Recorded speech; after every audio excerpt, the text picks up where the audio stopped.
बच्चों, कैसे हो? अच्छे हो आप सभी? एसबीडी स्कूल की ऑनलाइन क्लासों में आप सभी का स्वागत है। हमने 10th क्लास का साइंस का एक चैप्टर स्टार्ट कर रखा था जिसका नाम है रासायनिक अभिक्रिया एवं समीकरण, यानी कि केमिकल रिएक्शन एंड इक्वेशन। इससे पहले हम 1-2 लेक्चर कर चुके हैं इसके, जिस लेक्चर में हमने बेसिक्स पढ़ा था, यानी कि अगर हमें किसी भी अणु का अणुसूत्र बनाना है तो कैसे बनाते हैं, क्या धनायन होता है, क्या ऋणायन होता है, यानी कि किसी भी धनायन के ऊपर कैसा चार्ज होता है, कितना चार्ज होता है और किसी भी ऋणायन पे कितना चार्ज होता है, यानी कि किसी भी धनायन और ऋणायन की संयोजकता क्या होती है। इसके बाद हमने पढ़ा था कि धनायन और ऋणायन का उपयोग करके हम कैसे अणुसूत्र बना सकते हैं। क्लियर है? तो अब हम चैप्टर फर्स्ट स्टार्ट कर रहे हैं बेटा, जिसका हम पढ़ेंगे रासायनिक अभिक्रियाएं। तो सबसे पहले हमारे पास फर्स्ट टॉपिक है रासायनिक अभिक्रियाएं। आप मेरे साथ साथ नोट करते रहना भाई, हेडिंग डालो आप सभी। फर्स्ट टॉपिक है रासायनिक अभिक्रियाएं। रासायनिक अभिक्रियाएं या जिसको क्या कहेंगे, केमिकल रिएक्शन।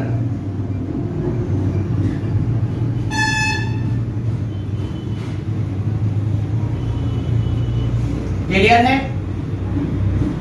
तो सबसे पहले बेटा हम बात कर रहे हैं कि आखिरकार रासायनिक अभिक्रियाएं होती क्या है। तो जैसे अगर हम बात करें आयरन की, है ना, जैसे साइकिल्स वगैरह आप लेके आते हो या आयरन का कोई भी पदार्थ है हमारे पास, हम देखते हैं कि जब स्टार्टिंग में हम आयरन लेके खरीद के लेके आते हैं तो उस समय वो चमकदार होता है, लेकिन कुछ समय बाद, कुछ समय का मतलब कुछ महीने या कुछ वर्ष हो सकते हैं, तो उनके ऊपर एक हल्के भूरे रंग की परत जमा हो जाती है और जिसको क्या कहते हैं, जंग कहते हैं। यानी कि लोहे पर क्या लग जाती है, जंग लग जाती है। तो लोहे पर जंग लगने की वजह से जो लोहा है उसके गुणों में क्या आ गया, परिवर्तन आ गया। भाई कैसा कैसा परिवर्तन आ गया? एक तो उसके भौतिक गुणों में, यानी कि उसके कलर में क्या हो गया, चेंज हो गया। इसी के साथ साथ जो आयरन है उसके रासायनिक गुणों में भी क्या हो जाता है, चेंज हो जाता है। तो लोहे पर जंग लगना हमारे पास एक रासायनिक अभिक्रिया का उदाहरण है। रासायनिक अभिक्रिया क्या होती है बेटा? रासायनिक अभिक्रिया जब किसी पदार्थ के गुणों में, यानी कि उसके संगठन में या उसके गुणों में क्या हो जाता है, परिवर्तन हो जाता है, तो उसे ही हम क्या कहते हैं, रासायनिक अभिक्रिया कहते हैं। मतलब किसी भी पदार्थ के संगठन में और उसके गुणों में परिवर्तन होने की जो प्रक्रिया है उसे ही हम क्या कहते हैं, रासायनिक अभिक्रिया के नाम से जाना जाता है। जैसे एग्जाम्पल भाई, एग्जाम्पल अगर हम किसी लकड़ी को जलाते हैं तो लकड़ी क्या है भाई, ठोस है, कार्बन परमाणु से मिलकर बनी होती है, ध्यान रखना। मतलब लकड़ी में कार्बन पाया जाता है। जब हम उसको जलाते हैं तो वायुमंडल में से किससे क्रिया करते हैं, ऑक्सीजन से, और किसका निर्माण करते हैं, कार्बन डाइऑक्साइड का। तो जो लकड़ी से जो राख बनी है, अगर इन दोनों के गुणों की बात करें, इन दोनों के रंग की बात करें, या अगर बात करें इनके संगठन की, तो दोनों कैसे हैं, अलग अलग हैं। अलग अलग है, इसमें काफी अंतर पाया जाएगा भाई। जैसे अगर आप लकड़ी को जलाओगे तो कार्बन जलाओगे तो वायुमंडल में से किससे क्रिया करेगा, ऑक्सीजन से, और किसका निर्माण करेगा, कार्बन डाइऑक्साइड का क्या करेगा, निर्माण करेगा। तो लकड़ी मतलब कार्बन है, तो मतलब सिर्फ क्या प्रेजेंट है, कार्बन है। लेकिन अब जो नया पदार्थ बना है उसमें क्या प्रेजेंट है, CO2 कार्बन डाइऑक्साइड प्रेजेंट है। तो गुणों में चेंज हुआ। रासायनिक संगठन, देखो रासायनिक संगठन का मतलब होता है कि उसके अंदर कौन कौन से परमाणु हैं। तो लकड़ी के अंदर सिर्फ क्या प्रेजेंट है, कार्बन प्रेजेंट है, तो इसके गुणों में चेंज हो गया, रासायनिक संगठन में चेंज हो गया, क्योंकि जो नया पदार्थ बना है उसका सूत्र क्या है, CO2 मतलब कार्बन डाइऑक्साइड। क्लियर है? तो ऐसी कोई भी प्रक्रिया जिसमें किसी भी पदार्थ के या तो भौतिक गुणों में या रासायनिक गुणों में या उसके संगठन में परिवर्तन होता है और परिवर्तन से नया पदार्थ बनता है, तो ये पूरी की पूरी प्रक्रिया क्या कहलाती है? रासायनिक अभिक्रिया कहलाती है। क्लियर है? मतलब किसी भी पदार्थ के अगर गुणों में चेंज होगा तो हम कहेंगे वहां पे क्या हो रही है? कोई भी रासायनिक अभिक्रिया हो रही है। क्लियर है यहाँ तक इसमें? तो रासायनिक अभिक्रिया क्या होती है ये हमने पढ़ लिया है। अब एक एग्जाम्पल के हम डिस्कस करते हैं, जो हमने पिछली वाली क्लास में डिस्कस किया था कि जैसे मैग्नीशियम की रिबन है, सुनना बेटा ध्यान से, मैग्नीशियम की रिबन है। सबसे पहले हम इसको क्या करते हैं? सैंड पेपर से यानी कि रेगमाल से इसको क्या करते हैं? साफ करते हैं। क्लियर है? और क्यों करते हैं इसको आगे पढ़ेंगे। सबसे पहले मैग्नीशियम की रिबन है, इसको हमने रेगमाल से क्या किया बेटा? साफ किया। साफ करने पर इसके बाद जलाएंगे तो यहां पे जो हमारे पास मैग्नीशियम है, मैग्नीशियम को अगर हम जलाएंगे तो वायुमंडल में से जो मैग्नीशियम है वो वायुमंडल में से किससे क्रिया कर लेती है? ऑक्सीजन से क्रिया करती है। जब मैग्नीशियम को जलाएंगे तो मैग्नीशियम वायुमंडल में से ऑक्सीजन से क्रिया कर लेती है और क्रिया करके एक नए पदार्थ का क्या करती है? निर्माण करती है। और जो नया पदार्थ बनेगा उसका नाम क्या होता है? Magnesium, magnesium oxide. क्या नाम होता है बेटा इसका? मैग्नीशियम ऑक्साइड होता है। क्लियर है? तो भाई मैग्नीशियम की बात करें तो मैग्नीशियम क्या था भाई? रिबन था। हमने इसको जलाया तो पाउडर में चेंज हो गया और इसी के साथ साथ इसके रासायनिक संगठन में भी चेंज हो गया। भाई कैसे हो गया? मैग्नीशियम रिबन में सिर्फ क्या प्रेजेंट है? मैग्नीशियम प्रेजेंट है और जो नया पदार्थ बना है उसमें क्या प्रेजेंट है? ऑक्सीजन भी प्रेजेंट है। तो हम ये कहेंगे कि जब हमने मैग्नीशियम को जलाया है तो इसके भौतिक गुणों में और इसी के साथ साथ इसके रासायनिक गुणों में क्या हो गया? परिवर्तन हो गया। यानी कि हम ये कह सकते हैं कि यहाँ पे कोई भी रासायनिक अभिक्रिया संपन्न हुई है। क्लियर है इसमें? तो रासायनिक अभिक्रिया समझ में आ गया भाई। अब नेक्स्ट अगर हम बात करें कि अभिकारक और उत्पाद क्या होते हैं, सबसे पहले यहाँ पे अभिकारक यानी जो क्रिया कौन कौन से पदार्थ कर रहे, तो यहाँ पे क्रिया एक तो मैग्नीशियम क्रिया कर रहा है और किससे क्रिया कर रहा है? ऑक्सीजन से क्रिया कर रहा है। किसी भी रासायनिक अभिक्रिया में वे पदार्थ जो क्रिया में भाग लेते हैं या जो क्रिया करते हैं वो पदार्थ क्या कहलाते हैं? अभिकारक कहलाते हैं। क्या कहलाते हैं भाई? अभिकारक कहलाते हैं। और इसी के साथ साथ इनको हम क्या कहते हैं? क्रियाकारक भी कहते हैं। क्लियर है इसमें? और इसी का एक नाम होता है वो है रिएक्टेंट। इसमें क्या नाम होता है? रिएक्टेंट नाम होता है। तो कोई भी यानी कि किसी भी रासायनिक अभिक्रिया में भाग लेने वाले जितने भी पदार्थ होते हैं उनको क्या कहते हैं? अभिकारक कहते हैं। तो इस अभिक्रिया में अभिकारक कौन है भाई? इस अभिक्रिया में अभिकारक एक तो मैग्नीशियम है और कौन है? ऑक्सीजन है। क्योंकि ये दोनों आपस में क्या कर रहे हैं? क्रिया कर रहे हैं, इसीलिए ये क्या कहलाएंगे? इसमें अभिकारक कहलाएंगे। अब जब ये दोनों आपस में क्रिया कर रहे हैं तो क्रिया करने के बाद एक नए पदार्थ का क्या हो रहा है? निर्माण हो रहा है। और जो नया पदार्थ बना है वो क्या है? मैग्नीशियम ऑक्साइड है। तो किसी भी रासायनिक अभिक्रिया के दौरान जो नया पदार्थ बनता है उस पदार्थ को क्या कहते हैं? क्रियाफल। क्या कहते हैं? क्रियाफल। या इसी को क्या कहते हैं? उत्पाद। और इंग्लिश में इसको क्या कहते हैं? प्रोडक्ट कहते हैं। क्या कहते हैं? प्रोडक्ट। तो यहां से हमारे पास नेक्स्ट टॉपिक आता है कि अभिकारक और उत्पाद क्या होते हैं। सुनना ध्यान से आप सभी भाई कि किसी भी रासायनिक अभिक्रिया में भाग लेने वाले वे पदार्थ जिनमें रासायनिक परिवर्तन होता है या जो क्रिया में भाग लेते हैं वो पदार्थ क्या कहलाते हैं? अभिकारक कहलाते हैं या क्या कहलाते हैं? क्रियाकारक कहलाते हैं या रिएक्टेंट कहते हैं। इनको ये जो सिंबल है ना, एरो का निशान, ये एरो का निशान बता रहा है कि ये पदार्थ क्रिया करके किस में बदल गए, उत्पाद में।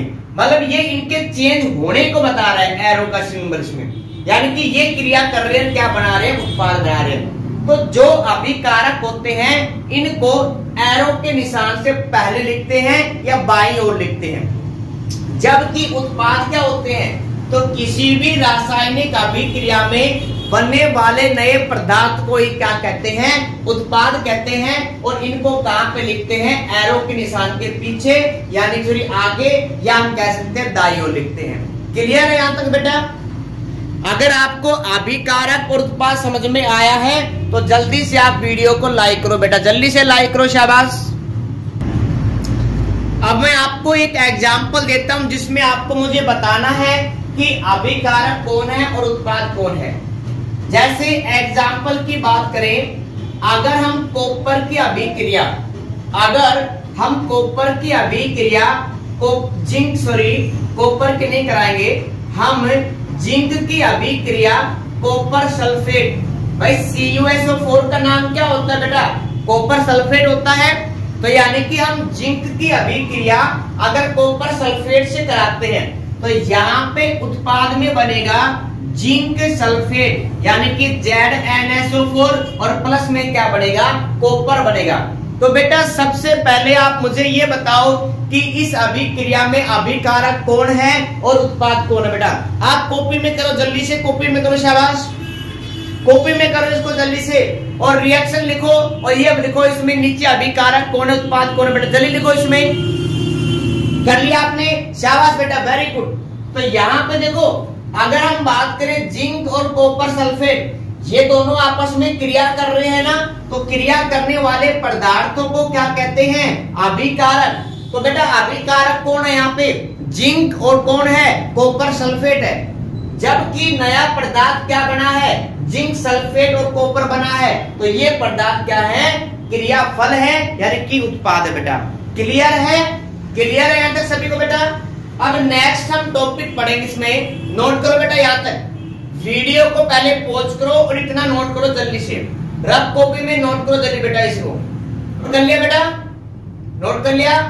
अब नेक्स्ट टॉपिक हमारे पास है कि जब कोई भी रासायनिक अभिक्रिया होती है तो पदार्थों में कौन कौन से परिवर्तन होते हैं, यानी कि हम कैसे पहचानेंगे कि कोई भी अभिक्रिया संपन्न हुई है इसमें। तो जब कोई भी अभिक्रिया संपन्न होती है तो पदार्थों में दो प्रकार का परिवर्तन होता है। फर्स्ट है भौतिक परिवर्तन, भौतिक परिवर्तन, और सेकंड होता है रासायनिक परिवर्तन।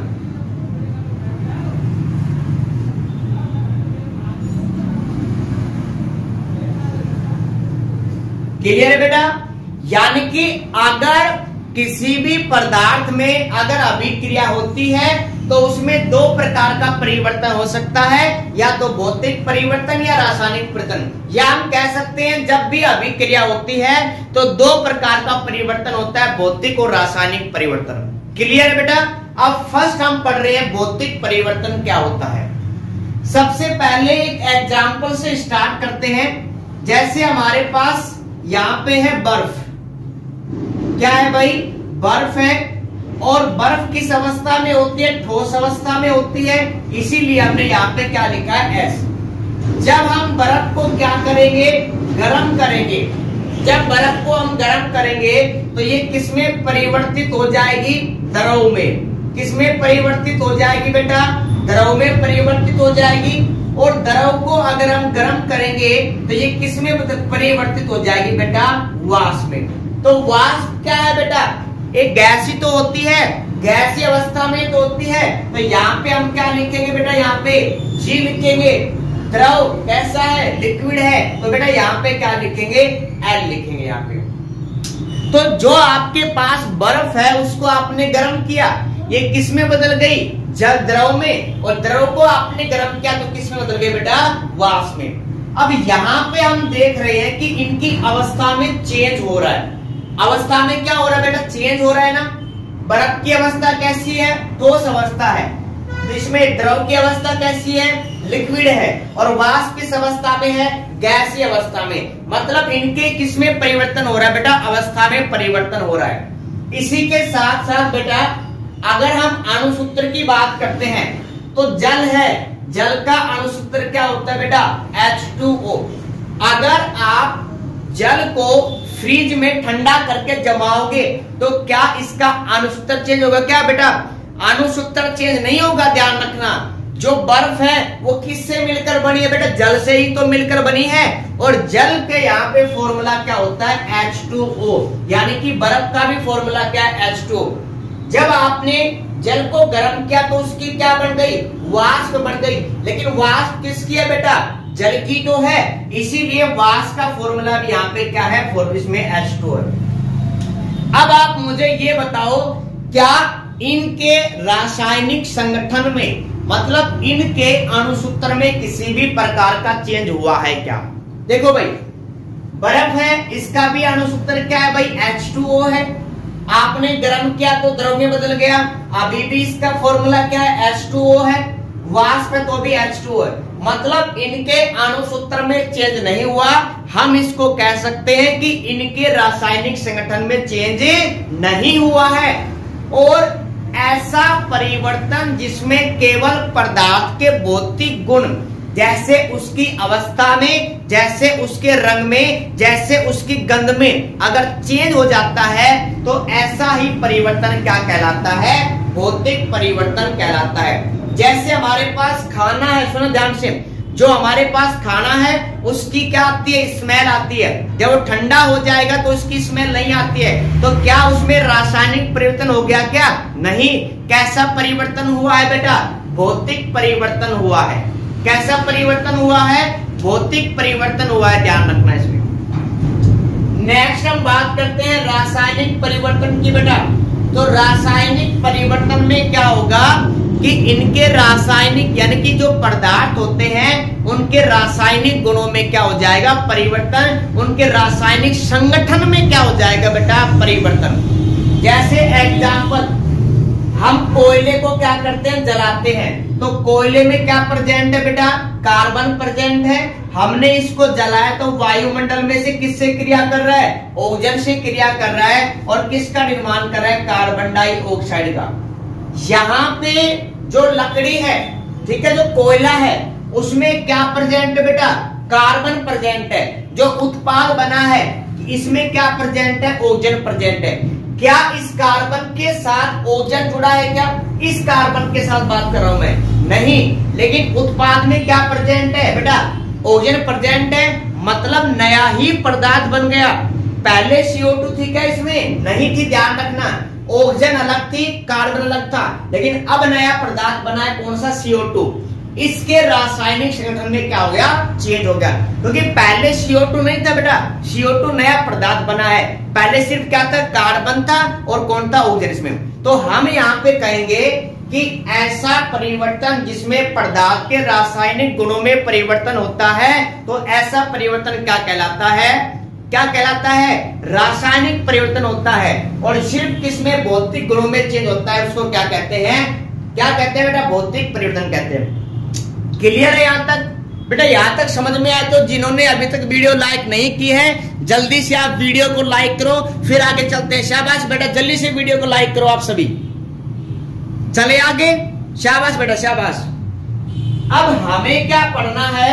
जो भौतिक गुणधर्म है, इनके गुणधर्म पढ़ने हैं। मतलब क्या क्या इनकी विशेषताएं होती हैं। इसी के साथ साथ हम पढ़ेंगे कि जो रासायनिक गुणधर्म है, इनके भौतिक गुणों में, सॉरी, इनके क्या क्या गुण होते हैं। क्लियर बेटा? अब सुनो ध्यान से। यहाँ पे सबसे पहले आपके पास जल था, सुनो ध्यान से। जल था, आपने ठंडा किया तो बर्फ बदल गया। आपने जल को गर्म किया तो क्या बन गया? इसमें वाष्प बन गई। तो क्या जल में चेंज हुआ क्या? नहीं भाई, जल तो है हमारे पास।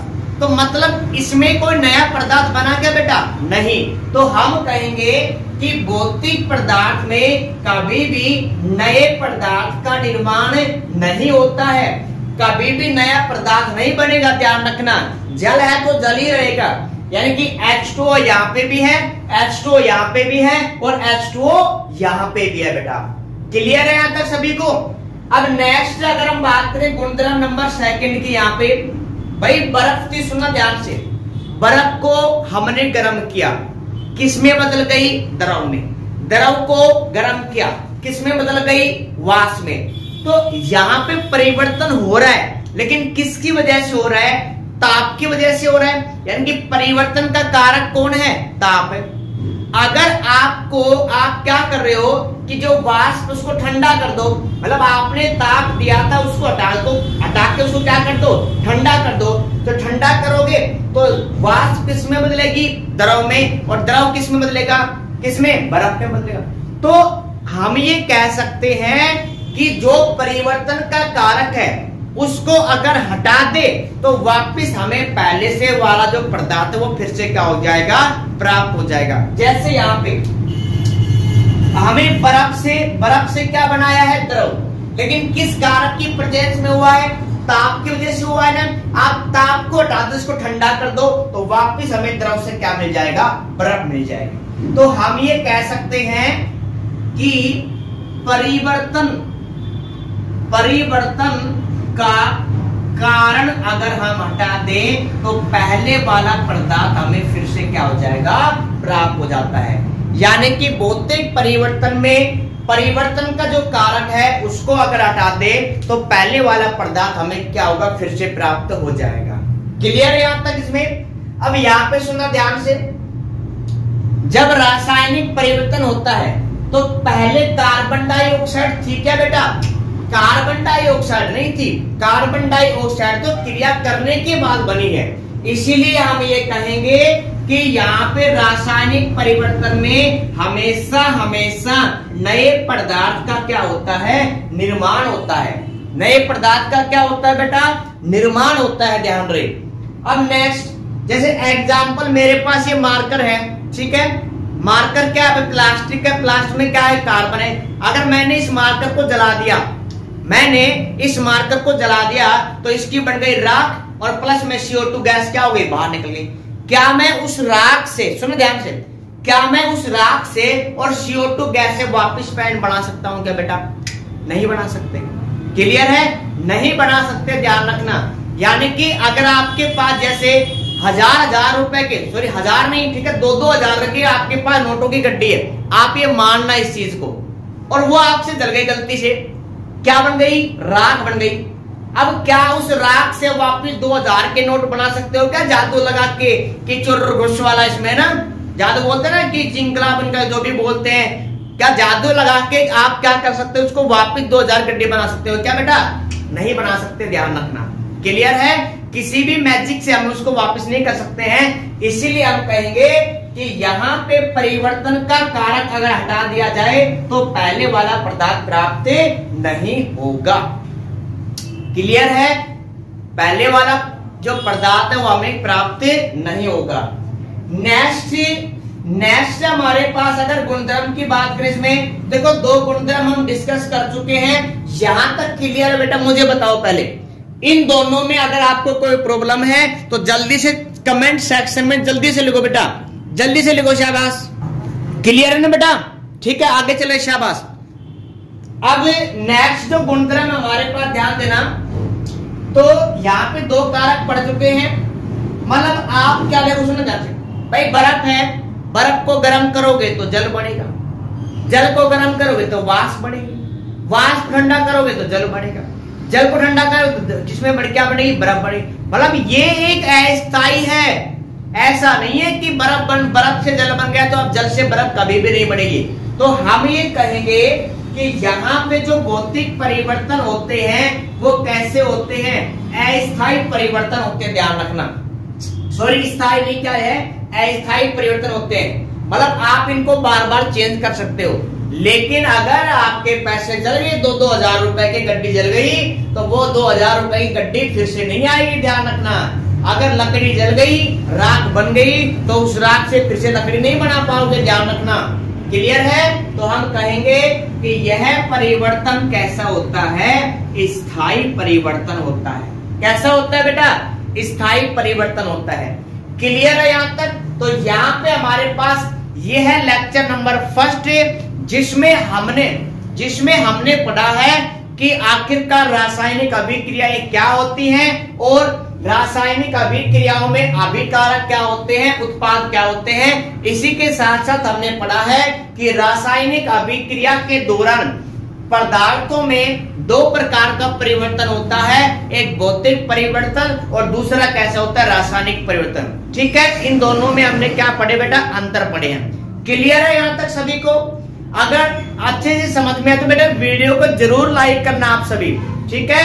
और जो आपको नोट्स दिए जाते हैं उनको पर्टिकुलर अच्छे तरीके से नोट्स बनाने बेटा आपको, ठीक है बेटा।